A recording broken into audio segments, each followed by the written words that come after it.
来，因为流行感冒即摆当咧流行，卫福部来宣布，甲这光复乡全体的居民、甲志工、甲救灾人员，全部列入到公费注射的对象，会当免费来自流感的预防针甲新冠疫苗。今仔日一透早，这个医疗站人就吵，拢是要来自预防针的。另外，因为交通长路，有一寡病患要摕药啊是真为难。花莲主治医疗团队目前是用视讯来看诊，甲卫福部合作，以无人机送药啊，只要3分钟就会当甲药啊送到位。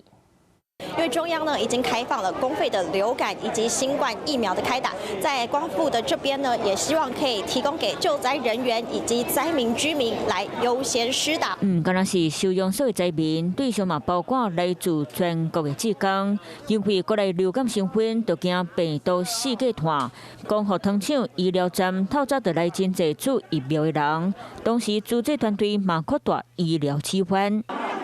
为本正以内科为主，转为外科需求增加，医疗团队甚至伫咧现场完成清空喙相关外伤的手术。医疗站毛理科中医来支援，佮含电信业者合作，透过5区视讯网络看诊，解决患者的病。若是健保卡碰见嘛免烦恼，因为灾民会当透过例外就医方式，随时跟领到药款。那29号卫福部嘛含花莲县卫生局等团队用无人机来送药款。开立处方的用药放到无人机。护理师先伫咧光复糖厂医疗站将医师开的药款。装入无人机的运送箱刷落来，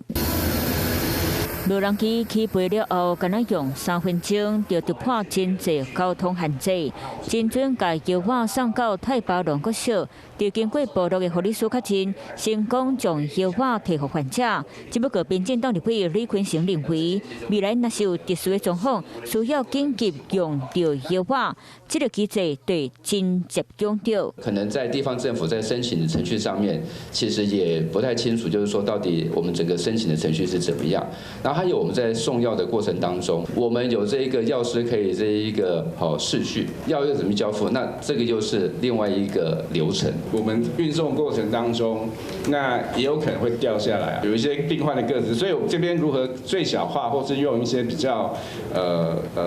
加密的一些方式也是一个我们目前正在处理的部分。立委发声，卫福部民航局建立指挥合作平台，让申请的速度变紧，民众就免烦恼人若艰苦免转。